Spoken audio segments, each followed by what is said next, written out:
Hello, hi, and welcome to the channel. So today we talk about this new game. My wife and I bought this at a game festival in Singapore.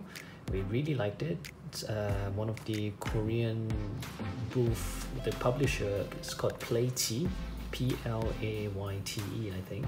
And they had somebody teach us how to play this game, which was great. Oh, there it is. Playte, Playte. So I think they produce mainly small box game that is very efficiently it very efficiently contain the game components, and this is one of the few. This is a reprint of a game by Reiner Knizia, Penguin Party.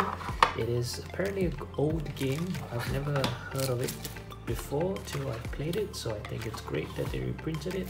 It's basically a small box board game. It's smaller than my hand, and it's very easy to teach, very easy to play. And so let's talk about how it actually works before we talk about the pro and cons of everything. Okay, so this is basically the components. That's it. It's a small box board game by Reiner Knizia that has cards and a few tokens. How do you actually play? Very simple. If you have 4 players, you are going to divide out equally. Everybody gets an equal number of cards, and while I'm doing that, I'll tell you the objective of the game, which is to clear all the cards in your hand. The objective is to clear every card you have in your hand. Now, we will come to the tokens in a while, but for now, we set up for a 4-player game. I realize I don't actually have a lot of space to film this, but we'll see how it works, okay? And what happens is we will take turns to put down cards. Each deck has 5 different colors. Think of them as 5 different suits. So first we arrange them into all the different colors, and on your turn you basically just put 1 card down on the table, and you're trying to build a pyramid. Okay, the first row has to be built up before we build anything else. So for example, this second person goes, this second person put down 1, a third person go, third person put down 1, fourth person go, fourth person put down 1. We need to have 8 cards in the first row. Okay, so we continue putting the cards down. Wow, I might actually be able to put 8 cards. This is our first row, and from this point on we only build upwards. Okay, so when the next player goes, when he wants to play a card of a certain color, it has to have one of the same color at the bottom. I can't place this here, I can't place this here, I can place this here, or I can place it here. So I place it on top of 2 cards, and one of the card has to have the same color. Okay, so it has purple, so purple leads to purple, and that's great. And then the next player goes. I don't remember turn order anymore, but this player goes. Okay, this player has to put green, and so you can see that if I want to put here, this one has to be green. Okay, because green, so this has to be green. Next person goes. Okay, he's gonna put maybe yellow over here, and maybe next player goes. He's gonna put red over here, because you know you can build it up. And the next player goes. Okay, now once the first row is complete, you can build the row upwards without completing the second row. So now he might go to the 3rd row already, because he can. Okay, because he can. And then next player continues, and maybe he places here, and the game carry on, and it goes on and on and on until you realize that eventually there comes a point where some of the colors get blocked out. Okay, so I don't know if I can give you an example over here. Let's say I put pink again, and this guy decides to put down the yellow, and then this guy comes and block out the green, this one, and then this guy blocks out oh yes, this. So for example, this guy decides to put this one here. Purple has almost no way to go.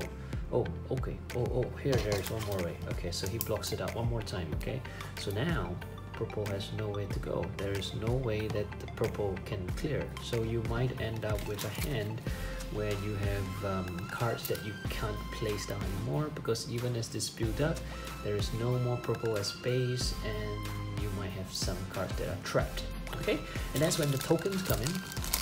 So at the end of the game, as the game progresses, okay, you start placing down card, placing down card, placing down card, and when you can't place anymore, you might have 3 cards left in your hand. The other player might have 1 card left in his hand.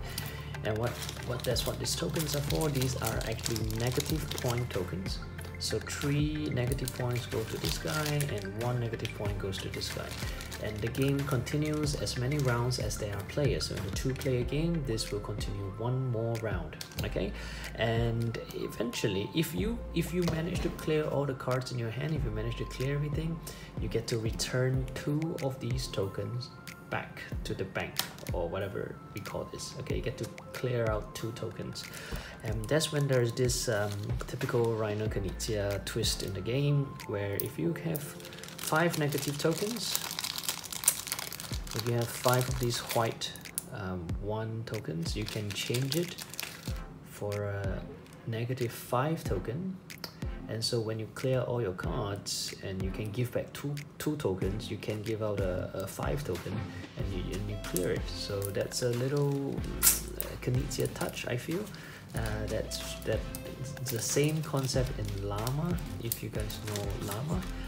And that makes the game a little bit more interesting, because as you go through the rounds, you play a 4-player game, you might be lagging back, but eventually if you get to return your negative points, you might actually win the game. So that's basically the game. It's a very simple game, but as you play it, it becomes more and more interesting. There is some thought you need to put into this. You can play friendly, you can play nasty, and it's just nice. Okay, I like this game enough for me to sleeve it up. As you can see, it's quite reflective, but I really like this game, and that's it.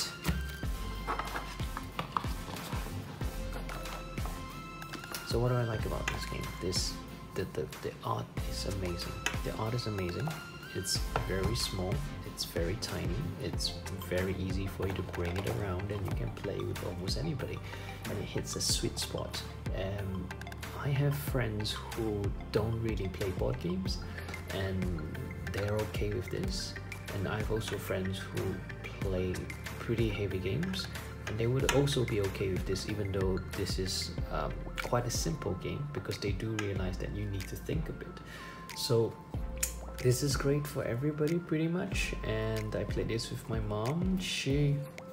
I think she didn't get the whole picture, but she could still play it, and so that's it. So I really recommend this. I hope you give it a try. If you see this available, you should buy it. If you're making a trip to Korea, you should buy it. It should be everywhere. You can, and if you want to buy it from online, you could. Shipping might be a little bit pricey, but if you see it out on retail, go ahead, get this, and you'll enjoy it more than you know. Okay, thank you. See you next time.